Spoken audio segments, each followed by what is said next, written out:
Good afternoon, everyone. This is Tuesday and it is 1 p.m. ET. This is a special edition of A Mighty Mystery. I'm your host, Hank Phillippi Ryan, the author of 13 thrillers, USA Today bestselling author of 13 thrillers. My newest one, Her Perfect Life, just got starred reviews from Kirkus and Publishers Weekly and is now, after 2 weeks on sale, in a second printing. So I thank you all for that. Today, we have the absolute sheer and total joy of interviewing Commander Chris Hadfield, one of the world's most experienced and accomplished astronauts. Yes, astronauts. And wait till you hear the rest. Not satisfied with simply walking in space, his riveting and thrilling The Apollo Murders is just launching today. I can't get over the fact that we are launching a book for an astronaut, and congratulations on that. Listen, I absolutely, I love that. Turbo boosters are going off. I love it. Let me just say very quickly, and talking fast, I know I am. I absolutely love this book. It is incredibly cinematic and incredibly authentic and so brilliant that we are having this special edition of A Mighty Mystery just to make sure you know about this book. It's a little bit Tom Clancy and a little bit Herman Wouk and a little bit The Martian, and it is completely original. I can tell you that you have never read anything like this, and you will love it. And of course, we are doing a giveaway. So leave a comment or question for Commander Hadfield in the comments, and we will give this book away to one lucky commenter. Welcome to A Mighty Mystery, Commander Hadfield, and congratulations on this book. I know you've walked in space and crewed the space shuttle and commanded the International Space Station. So I'm on Earth here in Boston. Where are you and how is your launch day? Well, I've written one mystery. You've written over a dozen, a baker's dozen of them. So congratulations to you. It's lovely to be speaking with you, Hank. I'm in Toronto, Ontario, Canada. It's a beautiful autumn day, and the trees are changing color. And astronauts love a launch, and so I've been really excited about this for quite a while. It's sort of a similar process, you know. You have an idea, you change who you are to gain skills, you work and toil silently for a long time, and then you think you're ready, and then suddenly, you know, this thing is happening, and you're part of it. So yeah, it's pretty exciting for me. As you say, I've flown through rocket ships, but this is a whole different type of launch, especially since it's completely my creation of thriller fiction. So I'm glad to be able to talk with such an experienced author and writer in person as yourself about it. Well, we'll talk about that, but I can tell you that launch day, and I'm sure it's interesting when I think about that this is launch day for you, because as you say, a lot of preparation goes into this, but there are always some things that you can't prepare for, whether it's a space launch as you described so incredibly, terrifyingly, suspensefully, and beautifully in The Apollo Murders, or for a book launch. And that's why we're here today. Let me quickly tell you all, if you are listening today, if this is your first time at A Mighty Blaze, at A Mighty Mystery, welcome, welcome, welcome. You know that A Mighty Blaze was founded by Jenna Blum and Caroline Levitt at the beginning of the pandemic to keep us all reading and keep us all together and keep us discovering new books like the fabulous The Apollo Murders, Spies and Astronauts and the Soviets and the Cold War and Murder and Space. So let me tell you quickly, introduce you formally to Commander Chris Hadfield. And I'm going to read this fast, but you need to know this because you can't believe this. Colonel Chris Hadfield is one of the most seasoned and accomplished astronauts in the world, a multiple New York Times bestselling author. We'll talk about that too. His books have sold over 1 million copies worldwide. He was the top test pilot in both the U.S. Air Force and the U.S. Navy, and a Cold War fighter pilot intercepting Soviet bombers in North American airspace. A veteran of 3 space flights, he crewed the U.S. Space Shuttle twice, piloted the Russian Soyuz, helped build Space Station Mir, conducted 2 spacewalks, and served as commander of the International Space Station. He was also NASA's director of operations in Russia. And I have to tell you, readers and writers, there is more, and I will tell you this. Listen to this. He was the co-creator and host of the BBC series Astronauts Do You Have What It Takes? Helped create and host, along with actor Will Smith, the National Geographic series One Strange Rock. Hadfield's zero-gravity version of David Bowie's Space Oddity, the first music video recorded in space, has been watched more than 50 million times. And I know it's 50 million and about 3 now, because I watched it 3 times yesterday. because the first time I was actually crying. The first time I watched it, I was actually crying. I don't think I've ever seen anything that beautiful. Anyway, his TED Talk on fear has been viewed over 10 million times, 10 million and one. He advises SpaceX, Virgin Galactic, and other space companies, chairs the board of the Open Lunar Foundation, heads the CDL Space International Tech Incubator, and teaches a masterclass in space exploration. And I laugh every time I read that, because come on. And The Apollo Murders is his debut novel. Okay, Chris. And now we're all out of time. We have a lot of time. Thank you so much for being here today. Well, I warned you all that it was a long bio, but I do want our readers to hear this, because your evolution as an explorer, as an astronaut, as a leader, as a commander, as a person of inspiration, as an artist, as a creative person, as a thinker, all of that goes into your work. What was it, before we talk specifically about the book, what made you want to write a thriller after all that? I love sitting around a campfire and hearing stories. I just love it, and when we were kids, we used to tell each other ghost stories. And as you mentioned, I play guitar, and when I play guitar around a campfire, it's stories. Like the melody's nice, but I like the songs that have a narrative and that leave you knowing or feeling something different than when the song began. And spaceflight is a magnificent human experience. Like, sure, it's technical and scientific and explorative and all that, but it's also just so deeply, fundamentally human and rich and psychological. And so how do you tell that story? And that long litany of things you mentioned there at the outset, that's some, chinking at the edge here, trying to figure out how to tell the story.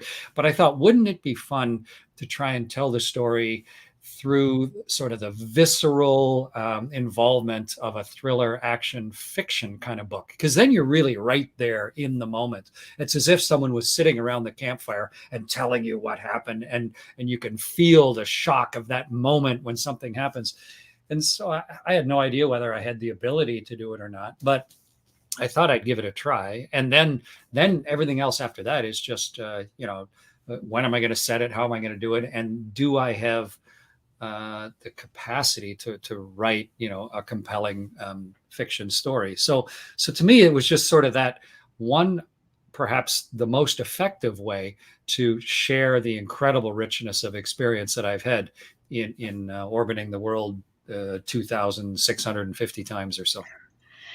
But one of the things that I think is so, and forgive me for the word, but so touching about it is that clearly your research, your exploration, your searching is so much more than technical. When you talk about what the Earth looks like from the space station, or what the sort of texture of deep space beneath you, and I can hear you in your TED Talk and in your articles trying to explain the combination of beauty and majesty and mystery, plus the real technical human knowledge that's needed to do that exploration, and the mindset that it takes to, as you do, straddle both sides of your brain. Well, imagine if someone said to you, please, let's sit down for a sunset, and I'm going to keep my eyes closed and narrate the sunset for me, please. And you could do your best, right? Narrating a sunset. And even if you were Shakespeare, you're going to get a few things in there that are pretty evocative, but it's not going to be nearly as good as letting a sunset really wash over you. One of those days where it's every color in the rainbow and it's constantly changing and pinking and purpling up the whole sky. And so spaceflight is one constant, magnificent, multispectral sunset or sunrise. And And so, yeah, I try and explain it to people, but like in that TED talk or in my master class or whatever, but time is short and words are limiting. But I thought, if I can have multiple characters on board this ship and from different cultures, and have them just have their honest human reaction to what's going on, and the good stuff and the bad stuff that are in the Apollo murders, because lots of bad stuff, obviously murder is a plural with an S on the end, so bad stuff happens. But how do people feel and think and react? And it's thick enough that it gave me several kicks at the can to try and get that feeling just right. When you let me ask you about the book specifically, because it is a Cold War thriller. It's your debut. One of the blurbs calls it an exciting journey into the dark heart of the Cold War and the space race. Let me just read you this quickly for you readers who don't know. It's 1973, a final top secret mission to the moon. 3 astronauts in a tiny spaceship, 250,000 miles from home, 250,000 miles from help. NASA is about to launch Apollo 18, but then the flight controller, Kaz Zemeckis, knows there is a darker objective. Intelligence has discovered a secret Soviet space station spying on America, and Apollo 18 may be the only chance to stop it. So one of the things I loved about this is at the beginning, you say some of this is real and some of this is made up. So talk a little bit about Apollo 18, because it's very real in the book and might have happened in real life, but didn't. Yeah, most of the things in this book are real, and most of the things in this book really happened. I would say 95%.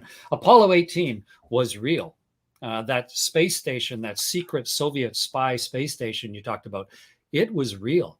And it had a machine gun mounted on the outside that was real, that the Soviets fired when it was in orbit around the world. And the characters in the book, over half my characters are real people. So, trying to put the story together so that it became just as convincing and seemingly something that actually happened was a real challenge for me.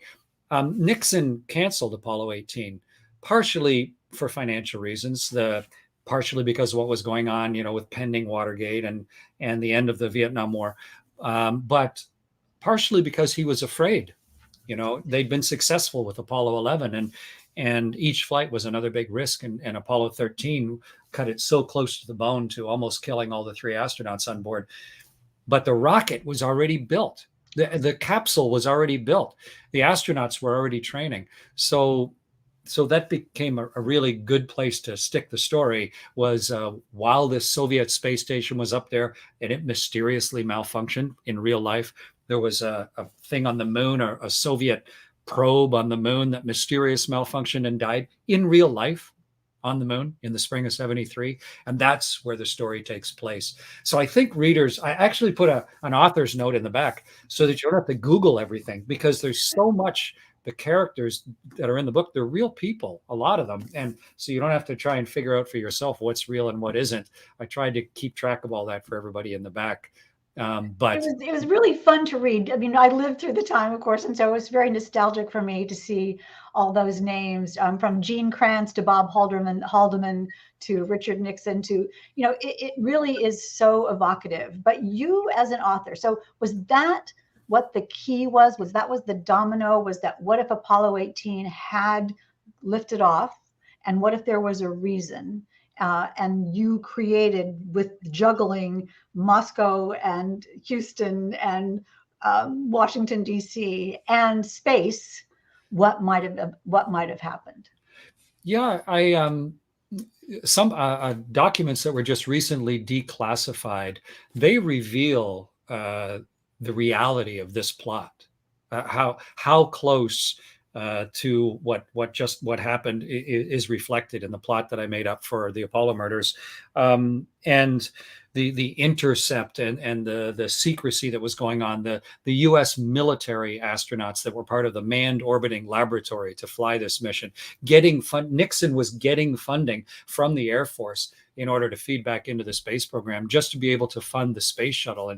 And so the Air Force was deciding what the space shuttle was going to do. All of that is the groundwork and the fertile field that I could write the Apollo murders into. And so, yeah, I to me, that made it the most fun challenge, was to have a person reading going, I can't tell where the reality ends and where the fiction of this story begins. If I did my job right, you should come away just wondering how much of that actually did happen. No, no, I agree with you. That's so much fun to hear, because as I was reading this book, I was thinking, I remember that. Then I think, no, I don't think I remember that. And so it all sort of is this seamless tapestry of a really fun page turning story, because I do think we have this idea of spy satellites. That seems logical. But the idea that there might be a spy embedded in a place that we couldn't possibly predict, that's this little wonderful sleight of hand that you do through this brilliant dialogue and the back and forth among all the people who are involved in the story. Was that fun to write? Oh, the whole thing was fun. I mean, it was a lot of work, and I kept writing myself into corners. I'm like, man, how am I going to? Why would they have actually done this? Or how am I going to make this all work? And so that then I love the research, and I'd be digging in, back hard into try and find out some arcane detail, or I'd call one of the guys who walked on the moon, or some of the folks that supported him at the time, to make sure I had my facts right. Yeah. And then my wife is a huge reader of so many thrillers, and watches all the TV shows and all the stuff streaming online. And so she and I would take walks with the dogs, and I would tell her my latest quandary of where I was, and she would just come up with, oh, well, here's 15 possible plot twists that might work for you. And most of them are like, no, that won't work. Oh, that might work. Yeah. Oh, hey, I'm going to try that. I know that feeling so completely. My husband and I talk about that as well. And I wonder if your wife could just come over, because I might need her as well. Do I take from this, though, what you're just saying, that you didn't outline your story, that you didn't know where it was going to go as you were writing it? I'm more, I think, and I'm new to it, far more than I do. What I did was made sure there were enough threads of possibility that I could weave it together into a story, if you can accept that metaphor. Because I needed it to hold together somehow. So I needed the fundamental motivations that would allow these people to behave the way that they were. And then that required that certain things existed, or that people did certain actions. And so it kind of gave me this big, rough idea, but I had no idea how I was going to end it. Well, obviously it's an Apollo mission. So, you get ready, you launch, you go to the moon, you come back. Okay, fine. I've at least got a chronological structure, but how everything was justified, and how the characters would react, and then what I would do at the end.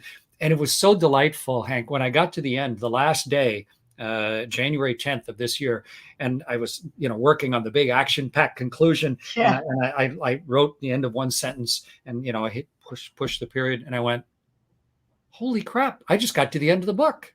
That's it. I got all the threads tied together, and here I am. And then I, of course, went into the editing process for a few months after that. But I was as surprised getting to the end of the book as anybody just reading the book, because it wasn't like I had paint by numbers and I just had to choose the appropriate colors. That's not how I write, at least how I'm discovering that I write. And for me, it was a lot of self-discovery. Yeah, no, I agree with you. I think that's so interesting, because I've been a reporter for 40 years, and I don't know how my investigative stories will end, right? I'm out in search of the story.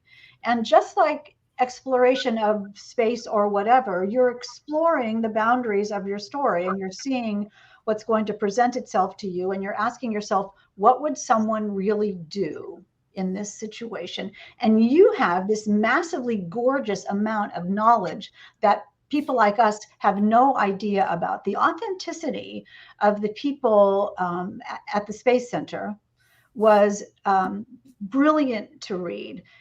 And I have to imagine that you were, I don't know, loving, affectionate, careful about portraying the people at Mission Control.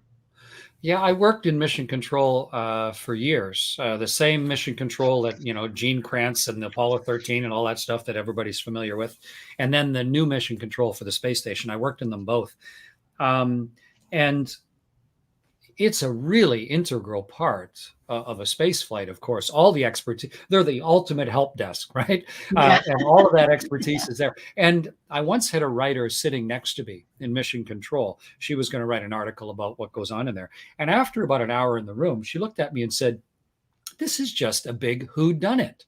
All these things, when we were doing the simulation, all these symptoms of what's happening, but you never tell the crew or mission control, because there's a training team, what's actually gone wrong. You just give them all the symptoms, and they have to puzzle out what is actually failing, and then they have to choose a reaction to it, and then live with the consequences and work it through, a 4 or 8 hour sim, and then you have to learn all the lessons from it.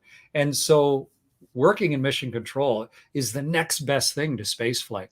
And it's so key to it. It's almost as if you're in the same cockpit or the same capsule as the crew sometimes.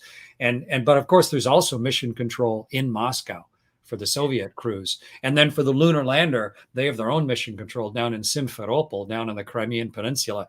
And if, suddenly all three of those mission controls are pursuing their own agendas while the crew is dealing with what happens on the surface of the moon. So yeah, it provided a very unusual set of circumstances to write from. Do you hear what Chris is explaining now, how this book is constructed and how suspenseful it is and how authentic the Apollo murders is? Because it's the ultimate sort of locked room mystery. If you've got people in a space capsule, and no matter how much they know, no matter how smart the guys on the ground are, they're still alone, and they're still with their own thoughts and their own agenda and their own power. And everything they do is not only a risk for themselves, but for the other guy.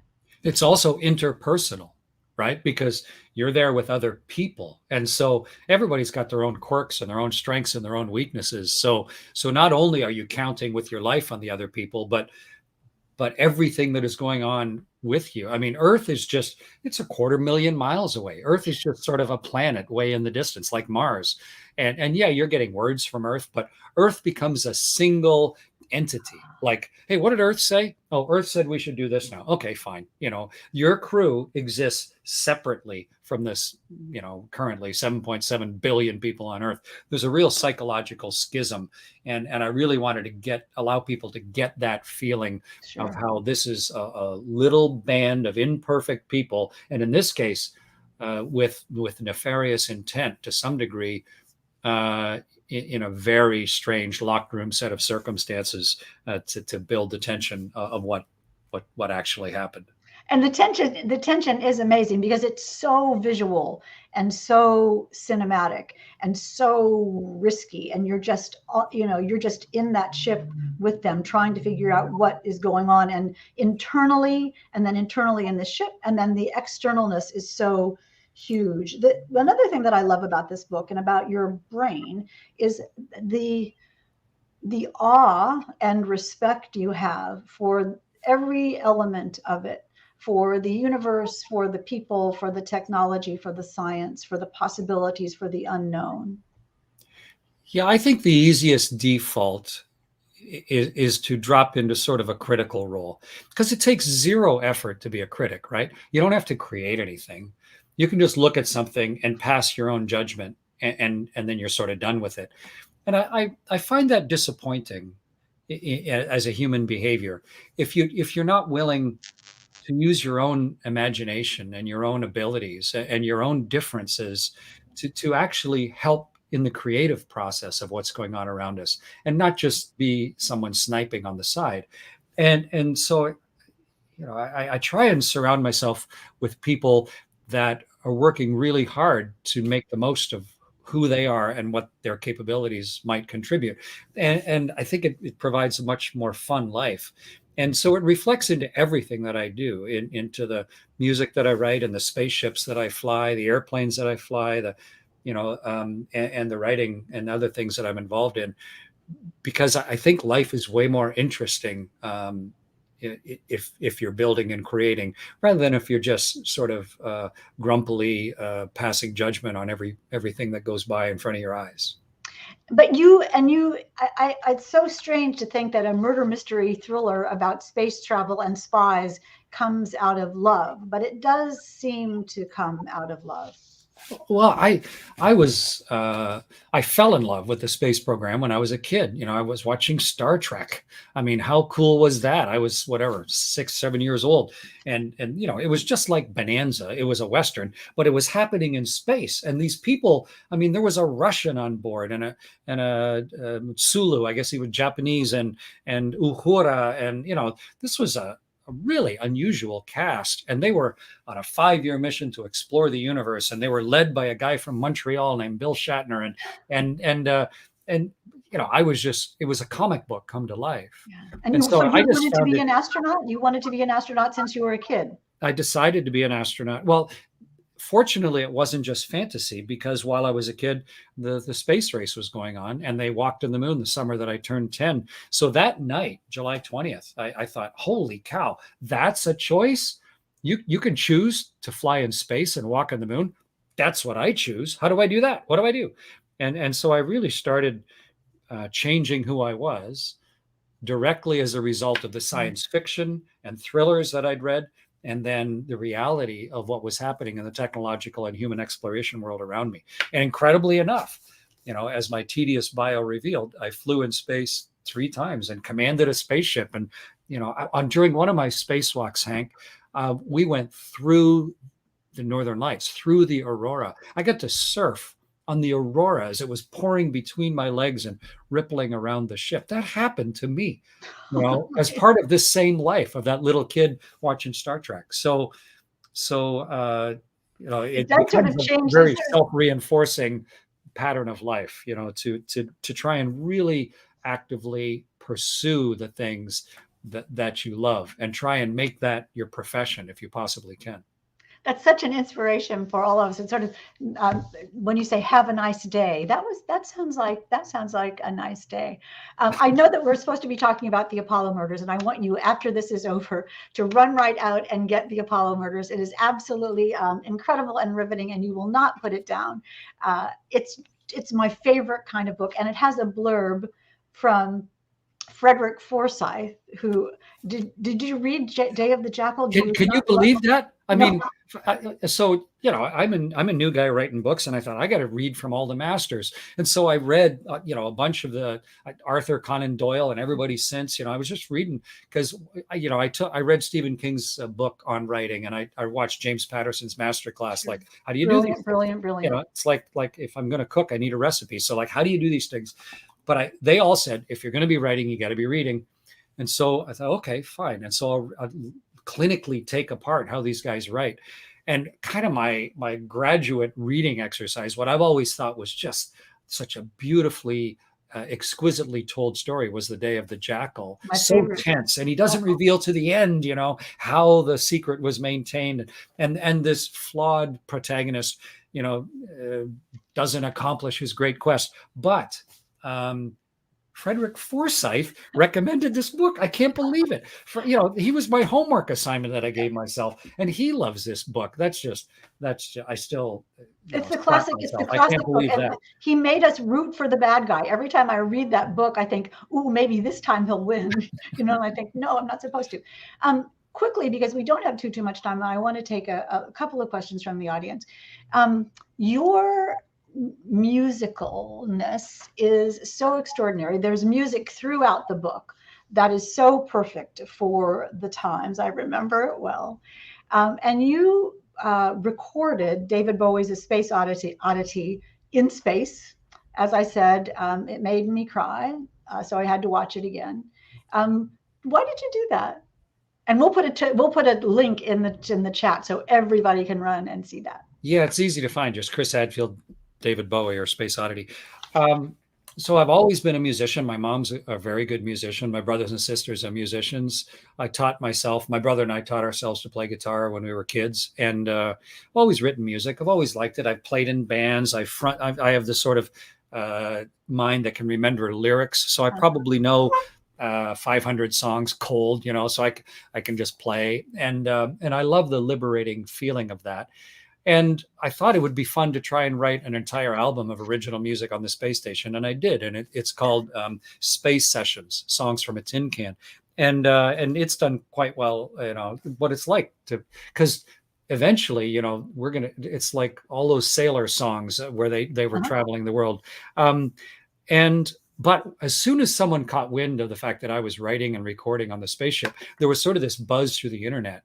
And my son, Evan, who's super helpful in helping me navigate social media while I was busy commanding a spaceship, he said, "Dad, there's a lot of people think you should do a cover of Space Oddity." And I'm like, wait a minute, Space Oddity. The astronaut dies in Space Oddity. I don't think that's a Maybe, good song to maybe. do here. But he said, no, I'll change the words for you. Don't worry. I'll bring it up to date. Just do it, or you'll regret it forever if you don't. And so I had to learn to play Space Oddity. It's hard to cover Bowie. He's such a great and original Yes, it is. musician. But I listened. I did a vocal track, and it revealed Bowie's genius. He somehow knew how it was going to feel That's what I under the was going to ask spaceship. you. How it is so, I mean, how do I know, right? But it seems like, the change in perspective and the Yeah. looking outside and the being encapsulated in this tin can, and the earth is, you know, different now. I'm floating in a most peculiar way. I mean, Yeah. how did he know that, do you think? I don't know. There is a great empathy to our really good artists, where they can either impart their own feelings or somehow get an understanding of what other people's feelings must be, and then record them in a way that you can share them. Conscious. And yeah, he loved my version of it, and which I'm just amazed at. And I David just Bowie and interacted with Frederick him. Forsyth. Interacted with David a little bit, and he was as, you probably met him, but he was as funny and acerbic and witty and kind and thoughtful as you could possibly hope for. So to me, and he always wanted to fly in space, but he never got the chance, and he was just dying. He died way too young. Um, so right, a song that he wrote when he was 19 or 20, when he wrote Space Oddity, he got to see it performed in the place he always wanted to go, towards so it was a lovely come around for him. And so I got to be part of the vehicle of that happening. And yeah, hundreds of millions of people have seen that video. And maybe I'm amazed, I'm touched that you cried, but I'm also amazed at the number of people who really feel space flight as a result of that song and the way that I did it. I can't tell them about it any other way, and they get a sense of what it's actually Yeah, like yeah, to yeah. live in space. I mean, your whole aura is very fascinating in that. But you know what I noticed about it? One thing about it is when you have a TED talk that 70 billion people have watched, or something about fear and danger, which I also urge you to watch. And then I promise you we'll take questions. But you sang a little bit of Space Oddity in your TED talk, but you changed the last line from there. The planet Earth is blue and there's nothing left to do, is what the song says. But what you sang in the TED talk, the planet Earth is blue and there's so much left to do. And that just says you to me. Well, um, he wrote that song. The Vietnam War was going on, the incredible civil unrest and strife and inequality that was coming to a wicked head was going on in the US in the late in 68, 69. There was a tremendous amount of pessimism at just how badly we were behaving, and and and it's sort of inexplicable. And as it comes, each new generation rising tries to come to grips with the imperfections of the past and hopes that they'll have a chance to do better. And so when David Bowie wrote that, he really tried to understand, why are we flying in space? Is it just an extension of, military might, or is there something better than that? And he wrote, from this lonely astronaut's point of view, there's nothing left to do. But there's been a lot of miles covered between then and now. And my personal experience, spaceflight isn't sad and drab like it's portrayed in First Man or Ad Astra. Spaceflight is joyous and human and three-dimensional and fun and celebratory and just so visibly beautiful. So I worked hard to try and share that as many ways as I could. But I think you'll get a sense for the earthy nature of how it affects each person, no matter where they're from on Earth, in the Apollo murders, because it really gave me a chance to talk about the same thing, but from a whole new way. Well, as I've said 10,000 times, and I'll say it again, I love this book. I was immersed in this book, and I know all of you readers will be too. I think if you have time for one question, Chris, I know you're crazed. Yeah, it's a busy day, but it's launch day. That's okay. Okay, it's launch Launch day. days are always busy. It's all right. It's launch day. Oh, Let's wait, I do got to it. show you something first. Look what I have lurking here for later on launch day.